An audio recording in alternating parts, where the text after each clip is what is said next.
hurmatli ishtirokchilar, bugungi uchrashuvimizni boshlaymiz. Qanaqa savollar, takliflar bo'lsa, marhamat berishingiz mumkin. Marhamat, kimda savol bo'lsa berishingiz mumkin. Menda savol bor. Abduxoliqova vafot etaman men. Menga chorvachilik bo'yicha 50 million qarz berishlarini so'rayman. Yordam. Qaysi mahalladangiz? Nuroboddaman. Hujjatlar olib kelgansiz? Kafilingiz bor? Bor. Demak, hujjatni mutaxassislarga berasiz. Kafilingizni chaqirtirasiz qo'l qo'yishga. Ha? Bo'lsa 3 kun ichida kreditni chiqarib beramiz. Rahmat sizlarga. Yana kimlar qanaqa?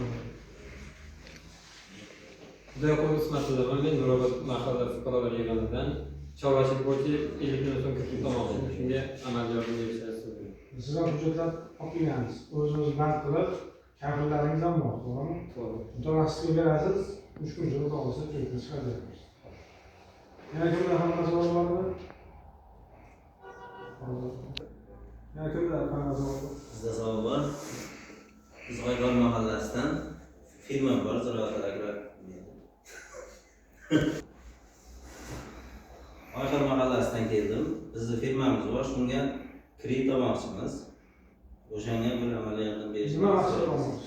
Bog'dorchilik bog'im bor, o'sha bog'dorchilik rivojlantirish bo'yicha yanada yondan o'rash uchun yanada kattalashtirish. Demak, hujjatlarni ro'yxatni mutaxassisga uchrashasiz, hujjatlar ro'yxatini beradi.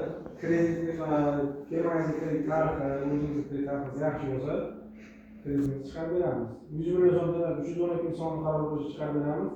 100 million so'm bo'yicha sug'urta asosida 100 million oshsa davlat taklif qilishi kerak. Kimga savol yo'q boshqa? Yo'q. Kimga savol bo'lmasa, hammaga rahmat. Rahmat sizlarga.